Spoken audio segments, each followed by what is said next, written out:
Hello. Okay. Christopher Columbus, the man, the myth, the legend. You may be surprised by how much of a myth he really is. I am a proud American. I live on land that has been passed down in my family from generation to generation, land that I hope to live on myself someday. But if I am honest with myself, I know that was not always our land. This land was stolen from the Native American families who lived there before us. It was claimed by big railroad companies, then sold to us. That is something I am not proud of. I am not proud of the genocide that was committed and is still celebrated every Columbus Day. Many of us have heard the rhyme in grade school. In 1492, Columbus sailed the ocean blue. Most Americans were taught about Christopher Columbus since they were children, that he was the great Spanish explorer named a hero for discovering the Americas. There are many great American heroes. Christopher Columbus was not one of them. It is true that Columbus did discover land for Spain, but by no means was he the first to discover the Americas, for there were already indigenous people living there. People that he exploited, tortured, and killed. Christopher Columbus should stop being celebrated. Columbus and his men tortured natives. Howard Zinn, an American historian, chairman of the history department, and professor at Boston University, Zinn's best-selling and influential book is A People's History of the United States. First published by Harper Perennial in 1980, in this book, he gathered first-hand accounts of the time period. One example is the journal of Christopher Columbus himself, documenting his thoughts as he traveled. A quote from Columbus's journal from when he was first met the peaceful people at the Bahama Islands was, "They do not bear arms and do not know them. For I showed them a sword, they took it by the edge and cut themselves out of ignorance. They have no iron, their spears are made of cane. They would make fine servants. With 50 men we could subjugate them all and make them do whatever we want."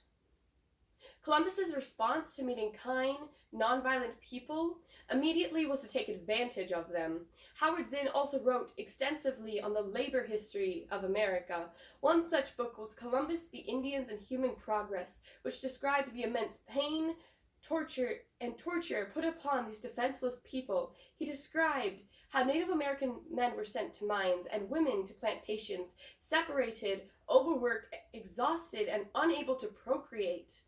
Famished mothers were unable to provide for their children, causing what was described as 7,000 children dying in only 3 months.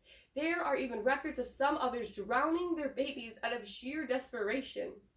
Howard Zinn wrote that in this way, husbands died in the mines, wives died at work, and children died from a lack of milk.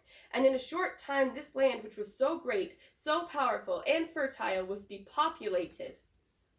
Another first-person account of the cruelty of Christopher Columbus was the Spaniards he led, was written by Bartolomé de las Casas, a young Spanish priest at the time of Columbus's conquest of Cuba.